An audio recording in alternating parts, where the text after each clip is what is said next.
Hi, so I'm Fergus Muirhead. I work at Tom Aikens Restaurant in Chelsea, and you're watching Fresher TV. The role of the sommelier now, definitely in the modern day, is it's all about making guests feel comfortable, because obviously sommeliers have this sort of almost really bad image of this really old stuffy guy in his suit with his sort of task event walking around making people buy wines far more expensive than they want.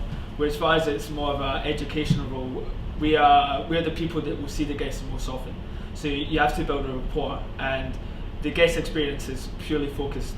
We can sort of dictate how the guest experience works. My grandfather was always sort of interested in wine, same with my uncle, who lives in France. So I kind of got through it that way, and when I left school I didn't know what I wanted to do. I went to university, absolutely hated it, and then just to make money one summer, worked in a hotel and absolutely loved it. And it was through that sort of met a really good sort of passionate sommelier, and that was it. I just purely through chance became a sommelier. And the people that inspires me is the winemakers, because I'm not like a chef who's actually creating something. I'm there purely to sell their experience, because they're the ones that are spending all their time and all their money into the vineyard, and all their passion goes into their wine. So I want to provide that when I sell their wines.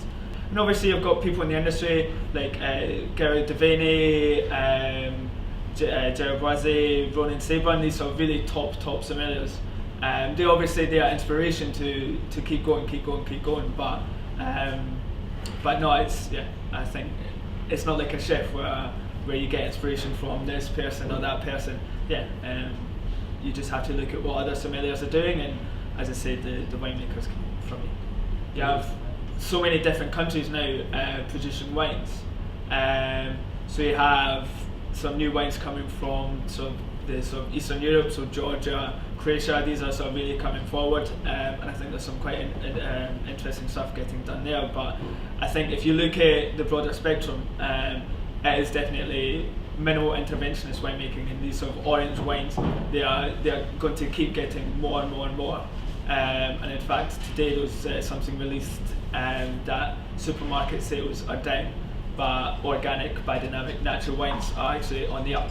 So people are looking to, when they're buying wine in a luxury in these sort of financial times, they want something quite interesting, and they're going to spend their money, they want to get some value for money. So the white is from Didi Shawbrook, Adelaide Hills, which is sort of the southern tip of Australia, high up as well, which again that's key for places like Australia, America, hot countries, because the higher you go up, the cooler it gets. And this is a Sauvignon Blanc, and unlike any New World Sauvignon Blanc where you get these sort of almost varietal, grassy, herbaceous notes, this is all about the fruit.